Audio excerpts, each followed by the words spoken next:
नई कोई निशानेबाजी इसकी रेंज हरियाणा में हो, अभी तक मेरी जानकारी के हिसाब से सरकारी ऐसी कोई भी शूटिंग रेंज हरियाणा में नहीं है।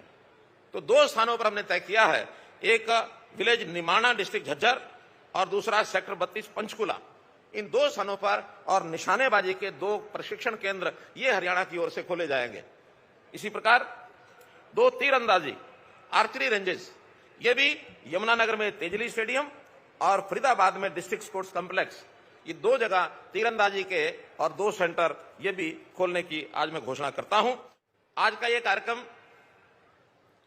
वैसे तो सम्मान का कार्यक्रम कहा जा रहा है, लेकिन केवल सम्मान तक सीमित नहीं, मैं इस कार्यक्रम को एक गर्व और आभार का कार्यक्रम भी कहूंगा। गर्व हमें इस बात का है कि खेलों की दुनिया में हरियाणा ने अपना एक स्थान बनाया है। हरियाणा देश में विदेश में खेले जाने वाले खेल हों, उन सब के अंदर अपनी जो भागीदारी करके ऑन एवरेज 30 से 40% मेडल हमारा हरियाणा का जो खिलाड़ी है वो लेकर के आता है। 30 से 40% भागीदारी एक प्रदेश की, और बाकी अगर 60-65% भागीदारी है तो सभी 35 प्रदेशों की है। तो इतनी बड़ी भागीदारी होने के नाते से हम कहते हैं हमको अपने हरियाणा के खिलाड़ियों पर गर्व है। मैं आभार भी व्यक्त करूंगा ऐसे सब खिलाड़ियों का, उनके अभिभावकों का, उनके कोचेज का, जिन्होंने इनको सहयोग किया है, इनको प्रेरणा दी है ताकि अपने देश का मान सम्मान बढ़ाएं। इन्होंने प्रदेश का भी मान बढ़ाया, देश का भी मान बढ़ाया, इसलिए मैं इन सबका आभार भी प्रकट करता हूं। तो इसलिए मैं तो आपसे इतना ही निवेदन करूंगा कि हरियाणा का ये खिलाड़ी अपना खिलाड़ी जब खेल खेलता है, जब ये प्रदेश में खेल खेलता है तो ये प्रदेश के मान को बढ़ाता है, प्रदेश के सम्मान को बढ़ाता है, और जब ये देश के लिए खेलता है तो देश के मान को बढ़ाता है। अपने गांव का, अपने माता पिता का, अपना संस्थान, जिस संस्थान से ट्रेनिंग ले रहा उस संस्थान का, इनका तो मान बढ़ाता ही है। मां बाप का लाडला होता है तो मां का दुलारा ये बेटा जब बड़ा होकर के इस सीमा तक पहुंचता है, खुशियों से वो भी नाच उठती है। खेल चाहे चाइना में हो रहा हो, चाहे अमेरिका में हो रहा हो, चाहे इंग्लैंड में हो रहा हो, चाहे साउथ अफ्रीका में हो रहा हो, नजरें लगा करके टीवी के सामने सब लोग बैठे रहते हैं, और आखिरी क्षण में जब वो जीत का डंका जब बज जाता है, उस समय सारा गांव, सारा प्रदेश, सारा देश झूम उठता है। तो इसलिए मेरे भाइयों बहनों, इस अवसर पर आज जितने भी खिलाड़ी, उनकी संख्या जैसे मैंने बताया कि हमारे पार्टिसिपेंट्स 80 के आसपास हमारे पार्टिसिपेंट्स खेलों में गए हैं कुल मिलाकर के इस खेल के अंदर, और उसमें से कुल 30 मेडल, जिसके अंदर 44 खिलाड़ी मेडलिस्ट हुए, क्योंकि टीम मेडल में भी थे और इंडिविजुअल में भी थे।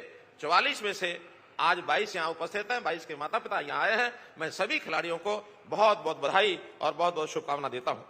भाइयों बहनों, ये सरकार की नीतियां, जैसा अभी मंच पर बताया गया, हम लोगों ने नीतियों में कई प्रकार के ऐसे सुधार किए हैं कि खेलने के लिए कोई भी बालक बचपन से ही प्रेरणा लेकर के आगे बढ़े, युवा होने के बाद उसको पूरे अवसर मिले, और फिर उनकी सहायता करने के लिए हमारे जो पुराने खिलाड़ी हैं उसका सहयोग करें, जो जीते हुए खिलाड़ी। बचपन के अंदर खेल नर्सरियां, ये खेल नर्सरियों की हमने जो कल्पना की, बच्चों को catch them young, 1100 nursery Haryana में चल रही है, ताकि उसके अंदर छोटे बच्चे उनकी रुचि के हिसाब से, उनकी क्षमता के हिसाब से उनकी पहचान करनी चाहिए, वो फिर खिलाड़ी बढ़कर के आगे एक उत्तम खिलाड़ी बनकर के तैयार होता है। और उसके अंदर कई प्रकार के खेल होते हैं। उसी में मैं आज बात जोड़ना चाहूंगा खेलो इंडिया की। अभी अभी अपने राष्ट्रीय जो खेल मंत्री हैं, केंद्रीय खेल मंत्री अनुराग ठाकुर जी ने जो हमको बताया है कि हरियाणा में 15 खेलो इंडिया केंद्र, इनको मंजूरी दी है, और हर एक खेलो इंडिया केंद्र के ऊपर इंफ्रास्ट्रक्चर को बढ़ाने के लिए 5 लाख रुपए की जो राशि है वो भी उन्होंने दी है। 15 की परमिशन हमको मिली है, जिसमें से आज 10 का उद्घाटन हुआ है।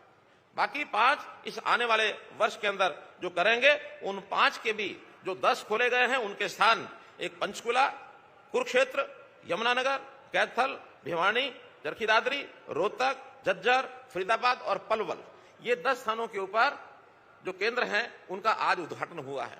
अन्य जो 5 रह गए हैं उनको भी अगले वर्ष के पहले जिसमें हिसार, सिरसा, नूंह, सोनीपत और जहां हम बैठे हैं करनाल, यहां भी ये सारे केंद्र अगले साल में होने वाले हैं। मैं आग्रह करूंगा हमारे केंद्रीय मंत्री जी से कि 7 जिले और बचते हैं, हम इसके बाद अगले 7 जिलों के जिला केंद्रों पर भी उनसे निवेदन करते हैं कि 7 केंद्र और मंजूर कर दिए जाए, ताकि सभी 22 जिलों में हमारे जो केंद्र हैं ये खुलने चाहिए, ताकि हम बच्चों को खेलो इंडिया की इस प्रतियोगिता में भाग लेने के लिए तैयार कर सकें।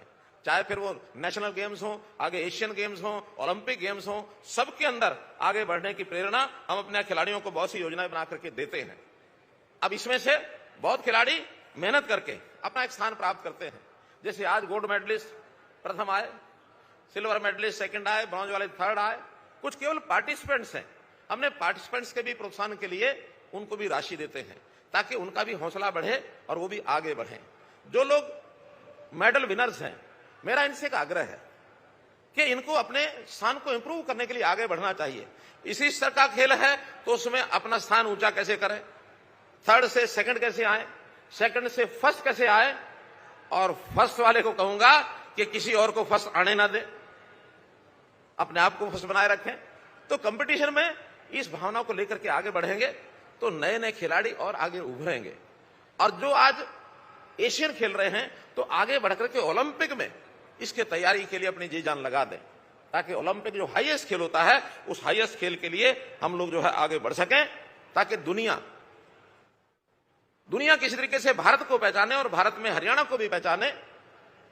क्योंकि एक बात से हमें बताने में भी मुझे संकोच नहीं है, हरियाणा देश की टैली में तो ऊपर आया है, काफी प्रथम है। आज सभी प्रदेशों में नंबर 1 पर हरियाणा है, यदि हम अपने प्रदेशों की बात करें। लेकिन दुनिया के जब देशों की बात करते हैं तो भारत को भी प्रथम आने में बहुत समय लगेगा। हम अभी बहुत उस टैली में नीचे हैं। उस टैली को बढ़ाने के लिए हरियाणा तो अपना योगदान करेगा ही, साथ में बाकी प्रदेश भी अगर जुटेंगे तो निश्चित रूप से एक समय आएगा कि भारतवर्ष दुनिया की टैली में सबसे ऊपर आए। इस प्रकार से हमको करना है। आज हरियाणा की खेलों में जो उपलब्धियां हैं वो बड़ी बेमिसाल हैं।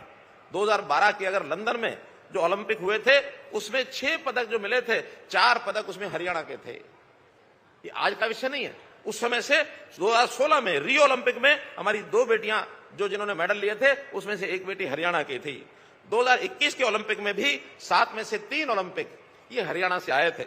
ऐसे ही हमारे जो स्वर्ण पदक विजेता Neeraj Chopra track and field खेल का पहला स्वर्ण पदक ये नीरज चोपड़ा ने ये जीता था। तो इस प्रकार से खेलों की सूची बहुत लंबी है जिसके अंदर हरियाणा का अपना स्थान है। हर खेल में जैसे मैंने बताया 30 से 40% तक हरियाणा की भागीदार होती है। खेलो इंडिया में भी अभी पहला जो खेलो इंडिया हुआ था 128 पदक में से 41 जो पदक है वो हरियाणा ने जीते थे। खेलों के इनाम के नाते से जैसा आपने देखा कि गोल्ड मेडलिस्ट जो ओलंपिक में उसको 6 करोड़ रुपया हरियाणा देता है। इसके अलावा और भी बहुत प्रकार की सुविधाएं हैं, नौकरी की सुविधाएं भी जो मेडलिस्ट हैं उन सब के लिए हमने तय की हैं।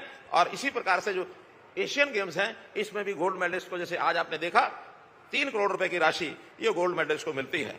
आज 44 खिलाड़ियों को जो नगद राशि दी गई है, आज तो एक टोकन जैसा होता है, इसके बाद इनके खातों में राशि शाम तक ही पहुंच जाएगी। वो 81 करोड़ रुपए की राशि ये कुल मिलाकर के दी है, कुल 81 करोड़ रुपया है।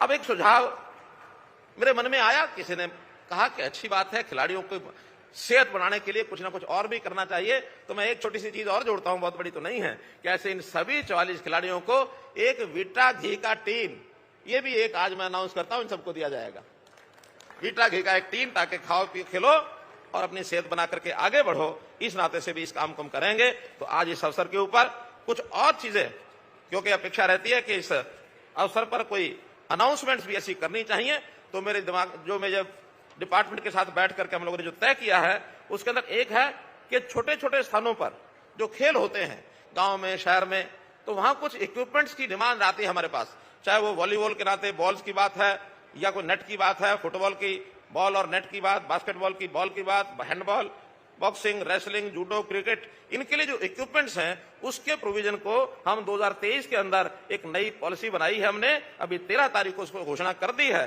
तो जहां की जितनी डिमांड होगी उस हिसाब से ये सामान ये देने की हम पॉलिसी इस साल से बना रहे हैं कि गांव में, शहर में, जहां भी छोटे छोटे स्थानों से इन खेलों को बढ़ावा देने के लिए सामान की जरूरत है हम देंगे। इसी प्रकार दूसरा, कुछ खेल ऐसे हैं जो हमारे राष्ट्रीय खेलों की जो सूची है उसके अंदर नहीं आते हैं, फिर भी मान्यता कुछ खेलों ने, कुछ एसोसिएशन अपने बना रखी हैं। ऐसे जो छोटे छोटे खेल, नए नए खेल, जब तक वो किसी खेल श्रृंखला का हिस्सा नहीं बन जाते तब तक उनको इनाम जो है गोल्ड मेडलिस्ट का या सिल्वर मेडलिस्ट का, ब्रॉन्ज मेडलिस्ट का, जो इनाम हमारे सामान्य खेल नीचे लेवल के होते हैं वो उनको भी दिए जाएंगे।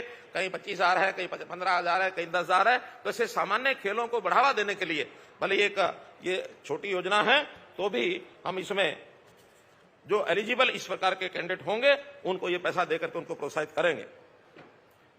नई कोई निशानेबाजी, इसकी रेंज हरियाणा में हो, अभी तक मेरी जानकारी के हिसाब से सरकारी ऐसी कोई भी शूटिंग रेंज हरियाणा में नहीं है। तो 2 स्थानों पर हमने तय किया है, एक विलेज निमाणा डिस्ट्रिक्ट झज्जर और दूसरा सेक्टर 32 पंचकुला। इन 2 स्थानों पर और निशानेबाजी के 2 प्रशिक्षण केंद्र ये हरियाणा की ओर से खोले जाएंगे। इसी प्रकार 2 तीरंदाजी आर्चरी रेंजेस, ये भी यमुनानगर में तेजली स्टेडियम और फरीदाबाद में डिस्ट्रिक्ट स्पोर्ट्स कॉम्प्लेक्स, ये 2 जगह तीरंदाजी के और 2 सेंटर ये भी खोलने की आज मैं घोषणा करता हूं। तो इस प्रकार से आज के इस खेलों के अवसर पर आपको मैं बहुत बहुत बधाई और बहुत बहुत शुभकामना देता हूं और इसी प्रकार से आप आगे बढ़ करके और अपने देश प्रदेश का नाम बढ़ाते रहें। बहुत बहुत धन्यवाद।